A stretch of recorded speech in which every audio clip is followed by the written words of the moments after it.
Hello students, today let's discuss about double circulation in detail. So we have already seen human circulation is described as complete and double, right? Why is it called as complete?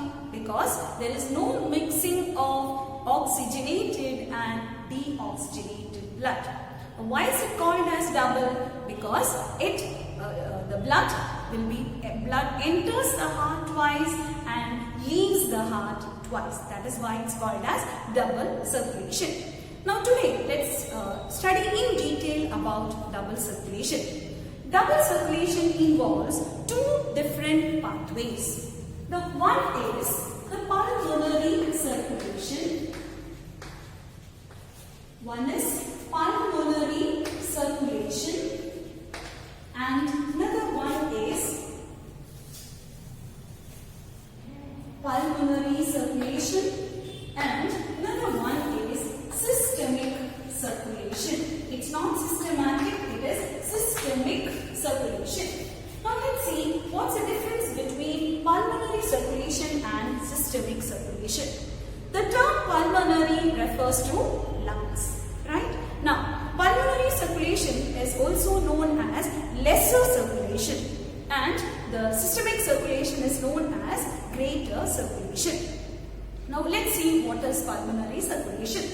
So, this part of the circulation here I have shown schematic representation of double circulation. So, this is a heart. This is a right auricle.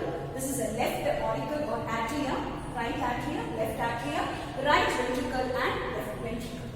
Now, the deoxygenated blood, right? The deoxygenated blood means the blood which the blood that has more of carbon dioxide and less of oxygen, right? That coming from different parts of the body. So, the deoxygenated blood from different parts of the body reaches the right auricle through two major veins. Which are the two major veins? Superior and inferior vena cava. Now, from the right auricle, the blood enters the right ventricle. From the right ventricle, by pulmonary artery. So, the pulmonary artery carries the deoxygenated blood from the right ventricle to the lungs for purification. And in the lungs, what happens is exchange of carbon dioxide and oxygen takes place.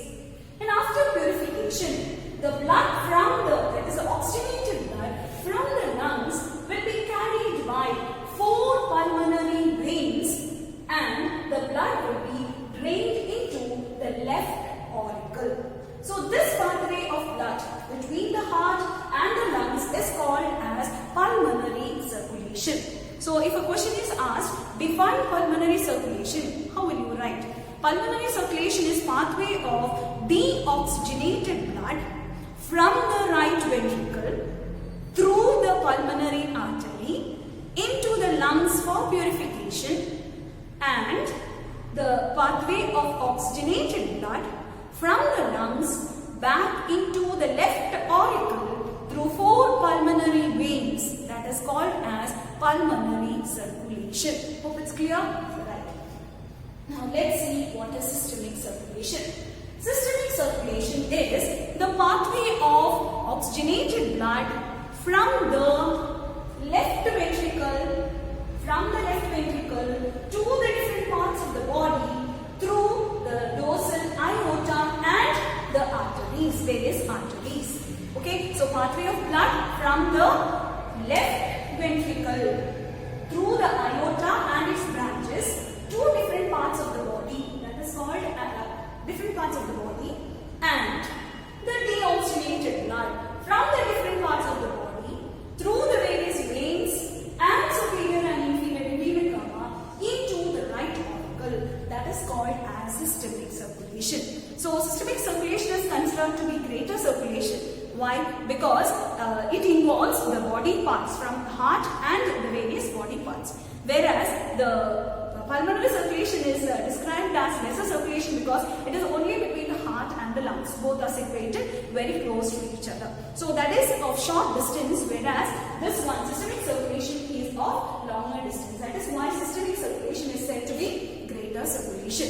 Now, it is during systemic circulation that the nutrients, oxygen and the various other essential substances required by the tissues or required by the cells are supplied.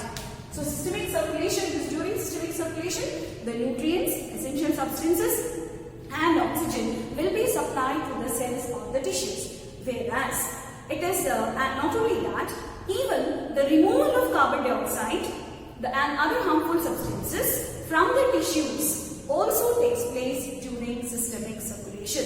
So during pulmonary circulation, it is only the exchange of oxygen and carbon dioxide, right, from the heart to the lungs. So that is about the double circulation. Hope it's clear. Now, in addition to that, there is a special circulatory pathway between the digestive tract, the liver and the heart. Digestive tract, liver and the heart. And that pathway is called as hepatic portal system. Okay, hepatic portal system is the connection, vascular connection between the digestive tract and the liver. Okay, then there is one more circulatory pathway, that is from the heart, that is from the base of the aorta. From the base of the aorta, a branch arises which supplies blood to the cardiac muscles. From the base of the aorta, a separate branch arises that is called as coronary artery, and its branches supplies the oxygenated blood to the cardiac muscles. Why? Because cardiac muscles also require oxygen for its proper functioning. So it is a coronary artery which supplies the oxygenated blood to the cardiac muscles. At the same time, there are certain coronary veins which carry the deoxygenated blood back to the right auricle. So this pathway of blood between the heart and the cardiac muscles is called as coronary circulation. Coronary circulation, in fact, is a part of systemic circulation. So we have discussed about pulmonary circulation, we have discussed about systemic circulation, we have also discussed about coronary circulation. Now, what is the main difference between an artery and vein? You must have studied that there are three different types of blood vessels, which are the arteries, veins and capillaries. Now, what's the main difference between these arteries, veins and capillaries? Arteries, as you all know, they carry oxygenated blood, and comparatively they are larger in size compared to that of veins. Okay, now the arteries, they arise from the aorta and they make branches into various branches, and the branches are called as artery, and these arteries later further divide and re-divide to form arterioles. Arteries divide into arterioles, and when they reach the tissue, so arterioles are aorta, then arteries just divide into arterioles. Arterioles are still small tubes, smaller than the arteries, and these arterioles finally branches and forms the capillaries. Right? So from the aorta, the nutrients, oxygen and all that essential substances will be supplied through the arteries, arterioles, and finally to the capillaries, and from the capillaries distribute it to the tissues of the cells. Now from the tissues, the carbon dioxide and other waste materials will be collected by the capillaries, and these capillaries join to form venules, which are thin veins, thin small tubes, venules, which later join to form veins, which later join the superior and inferior vein cava. Okay, so compared to arteries, veins are smaller. The lumen of the veins will be comparatively narrower than the lumen of arteries, and arteries carry oxygenated blood and veins carry deoxygenated blood with one exception. In the case of pulmonary artery, we have seen that pulmonary artery is the only artery which carries deoxygenated blood, and pulmonary veins are the only veins which carry oxygenated blood. Hope it's clear. So that is all about the double circulation, arteries and veins. Let's discuss about the regulation of cardiac activity. The normal activities of the heart will be regulated by the nodal tissues. We have studied about three nodal tissues. Which are the three nodal tissues? The SAN, also known as the sinoatrial node, AVN, also known as atrioventricular node, and then bundle of His and Purkinje fibers. Of these, the AVN, SAN and AVN, they play a major role in regulating the normal cardiac activities. So the first set of nodal tissues, they are the ones which help in regulating the normal activities of the heart. Now, sometimes the heartbeat can be increased or decreased. Right? Now, there is one particular center in the medulla oblongata of the brain, a special neural center present in the medulla oblongata of the brain moderates the functioning of the heart. Okay, so that is the second one. So the first one is the two nodal tissues. The second one is a specialized or a special neural center found in the medulla oblongata of the brain. This helps to moderate the functioning of the heart. Now the third, that is there are two nerves, sympathetic nerve and parasympathetic nerve. You must have heard about that. Sympathetic nerve, it's a part of nervous system, right? The sympathetic nerve increases the heartbeat under certain circumstances. The heartbeat will be increased, or the rate of heartbeat increases. The rate of heartbeat, sometimes the heartbeat rate increases. It's due to it is controlled by the sympathetic nerve. Another nerve, that is the parasympathetic nerve. Parasympathetic nerve, along with ANS. What is ANS? Autonomic nervous system, helps in decreasing the rate of heartbeat. So heartbeat rate is increased by sympathetic nerve, and the heartbeat rate is decreased by parasympathetic nerve along with autonomic nervous system. So these are the three major tissues or the major nerves or the special center. All these together moderate or regulate the cardiac activities. Hope it's clear? Right. Now we have to study about. So in addition to that, there is one more hormone, that is the adrenal medullary hormone. So I think you have heard about adrenal gland, right? Now adrenal gland has two parts, adrenal medulla and adrenal cortex. The adrenal medulla secretes two hormones by name adrenaline and noradrenaline. Adrenaline and noradrenaline. These two hormones, that is adrenaline and noradrenaline, also increases the heartbeat rate or increases the cardiac output. Hope it's clear. So if the question is asked, write a note on regulation of cardiac activity, you have to write about these four points. The first point is nodal tissues. They regulate the normal activities of the heart. Then a special neural center found in the medulla oblongata, it moderates the functioning of the heart. Then a sympathetic nerve increases the rate of heartbeat. Parasympathetic nerve along with the autonomic nervous system decreases the rate of heartbeat, and the adrenal medullary hormones like adrenaline and noradrenaline increases the cardiac output. increases cardiac output. Hope it's clear? So that is all about the regulation of cardiac activity.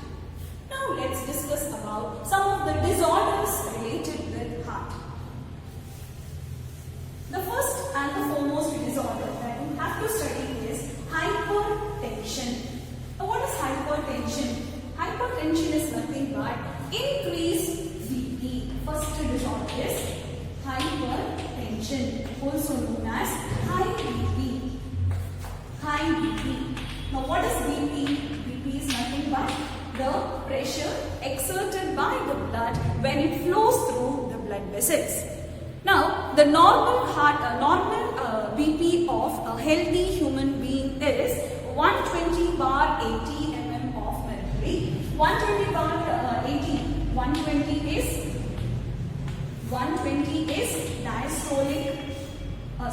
systolic pressure, and 80 mm of mercury is diastolic pressure. Systole means contraction of the heart, and diastole means relaxation of the heart. So in a normal healthy human being, the systolic pressure will be 120 mm of mercury, and the diastolic pressure will be 80 mm of mercury. A reading between 10 plus or minus 10.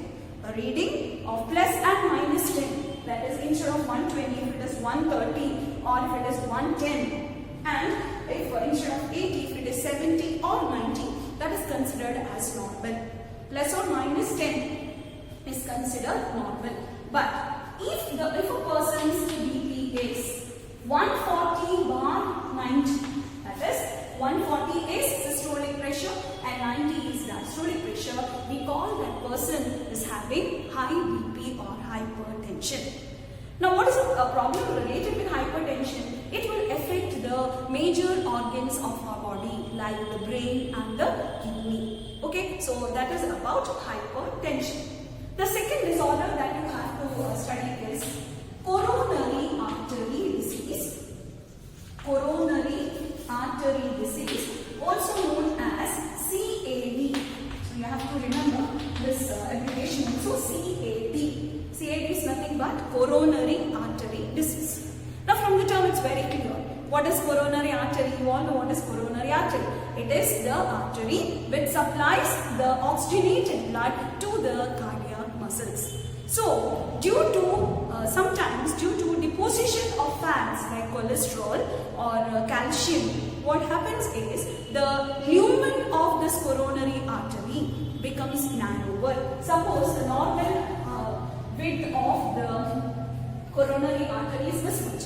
Sometimes due to deposition of fats or calcium, etc., what happens is the lumen of this becomes narrower. The signs of the blood flow will be restricted. So this kind of this disease is called as coronary artery disease. Nothing but it is the deposition, due to deposition of fats and fats like cholesterol, calcium, etc. Sometimes the lumen becomes narrower. Lumen of the coronary artery becomes narrower, thereby restricting the flow of blood to the coronary artery through the coronary artery, which supplies blood to the cardiac muscles. As a result of that, what will happen? Cardiac muscles do not get adequate supply of blood, and that disorder is called as coronary artery disease. Hope it's clear. This is also known as atherosclerosis. Atherosclerosis. Atherosclerosis means deposition of the fats and calcium, making the lumen narrower. That is called as atherosclerosis. Right? Now, the third disorder that you have to study is angina, also known as angina pectoris. Angina pectoris is nothing but severe chest pain. Severe chest pain. Why severe chest pain? So, related with heart, you must have heard most of the people suffer an acute chest pain. This acute chest pain is due to the inadequate supply of oxygen to the cardiac muscles. Okay, so angina pectoris is due to inadequate supply of oxygen to the cardiac muscles, and this is due to restricted flow of blood to the cardiac muscles, may be related to because of coronary artery disease. Due to coronary artery disease, a person may suffer from angina pectoris. Now the fourth disorder that you have to study is heart failure. Heart failure. From the term itself is very clear. What is heart failure? Heart failure means the heart fails to pump enough blood. The heart does not pump enough blood which is required for the tissues. Right? This may be due to various reasons. And this is also known as congestive. This is also known as congestive heart failure. Congestive heart failure, because the congestion of lungs is one of the major cause for this disease, this heart failure. Okay, now related with this, there are two more terms that you have to remember. One is heart attack, and another one is cardiac arrest. Heart attack and cardiac arrest. Now, heart attack is due to the death of the cardiac muscles, or the cardiac muscles get damaged. As a result of that, the heart do not pump adequate amount of blood. That is the heart attack. And cardiac arrest is when the heart stops beating. Suddenly, due to certain reason, the heart suddenly stops beating, and that condition is called as cardiac arrest. So these are the four major disorders that you have to study under this chapter, that is a circulatory system related with heart. So once again, first one is hypertension, high BP. Second one is coronary artery disease. Third one is angina pectoris. And the fourth one, heart failure. In that you have to remember what the difference between heart failure and heart attack are slightly different. Okay, so heart failure means the heart does not pump enough blood. Okay, so adequate amount of blood will not be pumped by the heart. That is heart failure, and this, the main reason for that is congestion of lungs. Then heart attack. Heart attack is what? Damage of the cardiac muscles due to various reasons, and the cardiac arrest is the heart stops beating. Okay, so that's all about this body fluids and circulation. Hope you all understood. Very important from your examination point of view.